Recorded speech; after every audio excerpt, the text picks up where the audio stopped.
10. Good morning po sa inyo mga kababayan.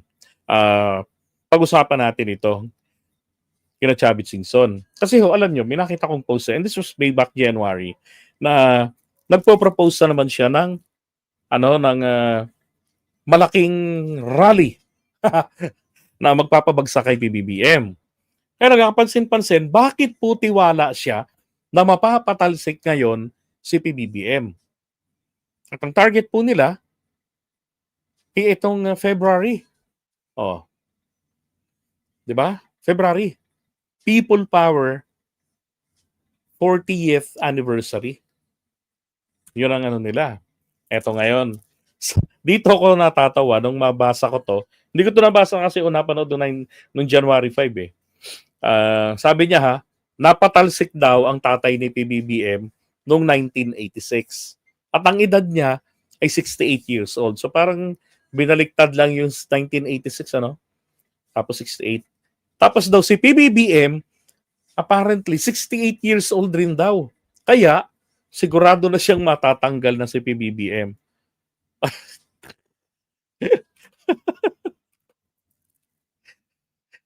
Talaga itong mga to. Kung ano-ano na ang nakikita.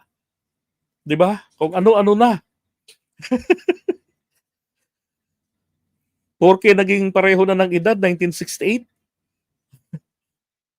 Iba, iba amats ng mga to eh. Hindi, dati, 'di ba alam niyo naman eh, yung kandidatura niya noon, noong 2025, ini-endorse ko pa nga yan, pinopromote ko eh. Nainis lang ako na umatras siya. Gusto ko yung kanyang programa noon. Yung tungkol doon sa banking system, yung ganon. Di ba? Paano kikita mga Pilipino. Kaya lang umatras because of health issues. Tapos ngayon, aktibo sa pagpapabagsak kay PBBM. Oh my God. Ito, sabi rito ito ang inihayag ni dating Ilocos Sur Governor Chavit Singson sa kanyang press briefing ngayong Lunes, Enero 5, nang sabihin niyang naniniwala siyang mapapatalsik si PBBM ngayong 2026. Unang ang sinabi ng dating gobernador na ngayong taon ang ika-40 taon ng pagpapatalsik kay Yumaong Pulakay. At sinabi na ang number 40 ay mahalaga sa Biblia. Naku po, ginamit na Biblia. Dahil simbolo ito ng completion and a start of new beginning. Parang wala akong na-encounter ng ganyang sa Biblia. Ang 40, may start of new beginning. Hindi, kasi ganito, ang alam ko lang, sorry, correct me if I'm wrong or enlighten me, yung pagiging, kumbaga tayo nagde-debut ang mga lalaki at age of 21. Di ba? But yung age of maturity or yung legal age natin is 18 years old, babae o lalaki. Ang debut ng babae is 18. So, sa kanila, sa Israel, 30 anyos po. Kaya nga si Jesus, nung siya po ay nagsimula ng kanyang ministerial, ay nasa edad po siya ng 30 anyos. Doon na rin siya binautismuhan o bininyagan. Doon po nagsisimula yung kanilang bagong yugto ng kanilang pagkatao. Yun ang alam ko sa edad na 30. Pero yung 40 years, but anyway, hindi ko alam kung saang doktrina niya natutunan yan. Sabi niya rito, napatalsik si Senior Marcos noong 1986. He was 68 years old. Now, Bongbong Marcos is 68 years old. So, I'm sure matatanggal si Bongbong Marcos nauna. The soonest possible time. Sigurado yan matatanggal si Bongbong Marcos dahil nasa atin ang katotohanan, hindi tayo pwedeng pabayaan ng ating Panginoon. Naknampod siya, ginawang hostage ng Diyos. I believe in God. O ay bakit yung sumusuporta sa Pangulo hindi naniniwala sa Diyos? Hindi sumasamba sa Diyos ng buhay? Hindi naniniwala sa miracle, kayo lang? Sabi niya I believe in miracle. And I believe in destiny. Ano kasi, Lenny? Oh my God.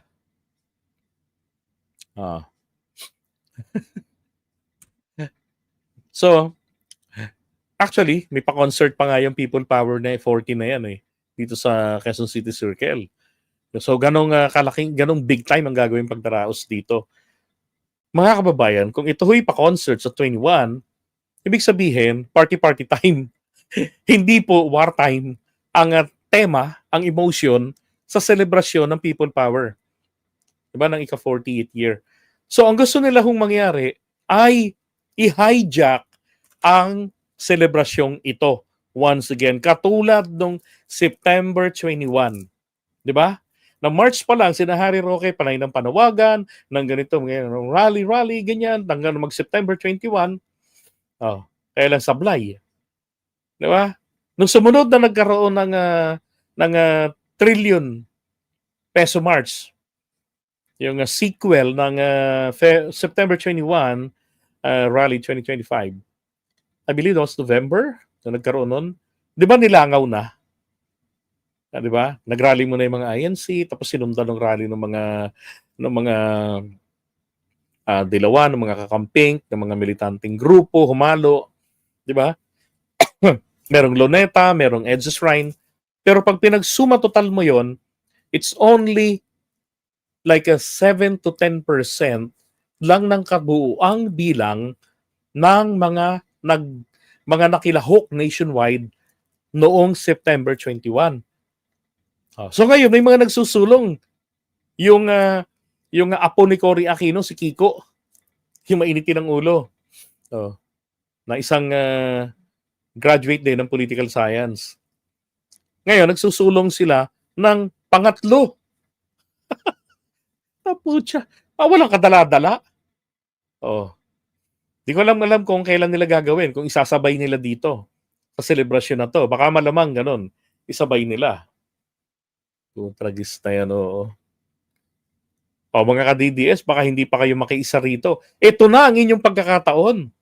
Habang para ma-hijack yung rally na yan, di ba? Katulad ng pagtatangka noon na i-hijack din yung rally ng INC, na tinangkang pasukin ng mga rallyistang bayaran ng mga DDS. Kaya lang, sa Taft Avenue, pinagtabuyan na sila. Kaya ang ending, dun sila sa Liwasang Bonifacio na naman, yung ilang piraso. Diba? Natawa lang ako pag 68 years old si BBM, tatay niya 68, natanggal nun. Ngayon ganun din matatanggal dahil yun ang edad ni BBM. My goodness. Sabi niya we will schedule a one-time, big-time rally. Oh my God. Ang dami na rin yung rallying ginawa. Di ba?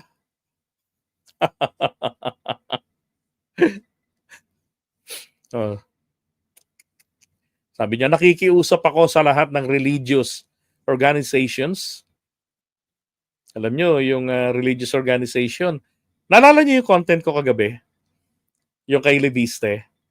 Lumapit siya sa isang arsobispo, isang religious leader, at pinakita niya yung sinasabi niya na text messages ni na PBBM at saka ni Bersamin tungkol doon sa kickback daw ni PBBM mula sa Ghost Project ng flood control. Kaya lang, yung reaksyon ng arsobispo ay malamig. Siguro natatakot kay PBBM. Kaya maging etong si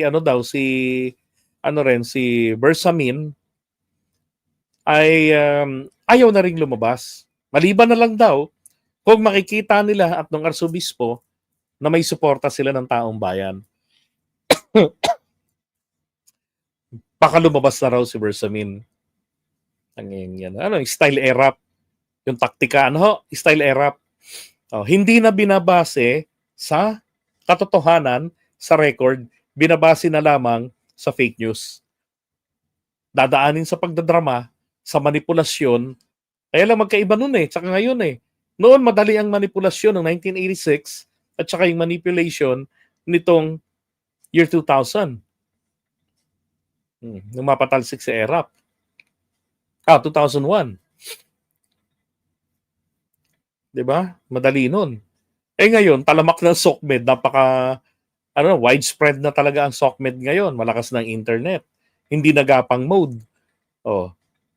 So madali ang pag-verify ng information. Maraming manambabara sa kanilang mga pakana.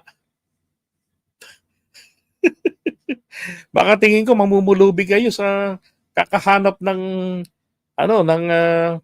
parali ninyo.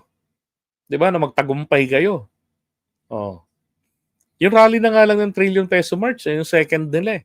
Nilangaw na eh. Ibig sabihin yung taong bayan mas pinili na lamang nilang magmatsyag, bigyan ng pagkakataon ng Pangulo kung seryoso sa kanyang paghahabol diyan sa mga salarin sa flood control. Kasi mga nag-aako sa kanya, nok ng putya, mga corrupt din. Mga certified corrupt. Di ba? Yung iba, mga nasangkot din pala sa ibang krimen. Oh, like ni Harry Roque. Di ba? May Chavit, may kasong plunder. Oh, sa ombudsman. Mm-hmm.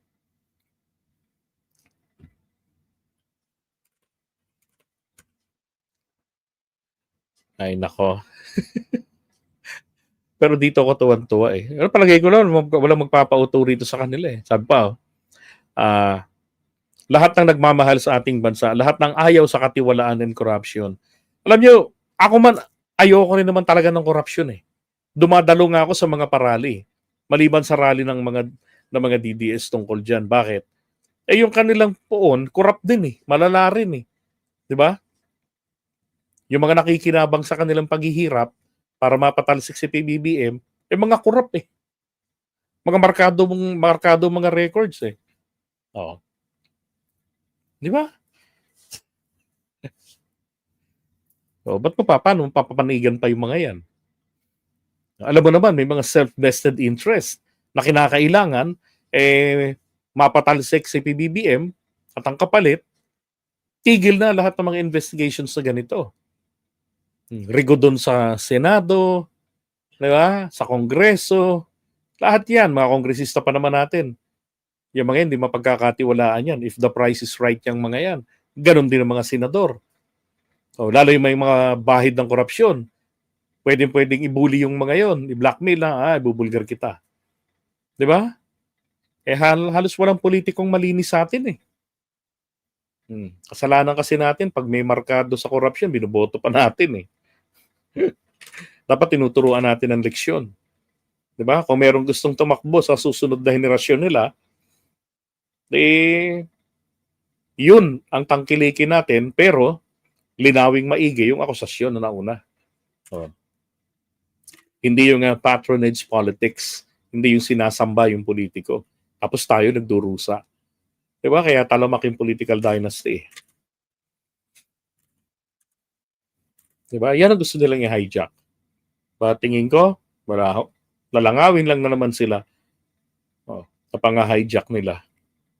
Kasi yung gusto nilang mangyari, hindi po pwedeng uubra na bababa si PBBM sa pwesto nang dahil nagrarally lang sila sa EDSA, nang dahil hinihiwa nila yung mga balat nila, gayahin nila yung sa Biblia, yung mga propeta ni Baal. Diba? Hinihiwa nila yung mga braso nila, naglalaslas sila, nagpapatulo ng dugo. Kahit hiwain pa ng mga yan, ng mga leeg nila, maggilitan sila, I don't think na magre-resign si PBBM para lang sa kanila. So kinakailangan nilang lusubin ang Malacanang. At yun nga yung ginawa nung panahon nung panahon ni Erap. Nilusob siya sa Malacanang. Yung rin ang ginawa kay Apo Lakay noon. Kaya pare-pareho silang napuwersa na iwanan ang Malacanang. Diba? So ngayon, hindi po pwede sasabihin nila na this is a peaceful rally. Tapos gusto ninyo mapatalsik ang Pangulo. Ano yan? Wala sundalo? Mag-Jericho March kayo. Jericho March nga, hindi nakapagpagiba ng Jericho Wall in an instant. Di ba? Ilang araw nilang inikot-ikutan yun. Bago kung saan pinaguhuyo ng Diyos. Ayun, may nag-explain na ng 40 days. 40 days and 40 nights with Noah and the family and all kinds of living by two entered, yung mga paris-paris, entered the ark, and it rains for 40 days and 40 nights. So yun, naalala ko na. Kalimutan ko to. Okay, ito pala yung binabanggit ni Chavit Singson. Thank you. Thank you, Leon Yang Ayan.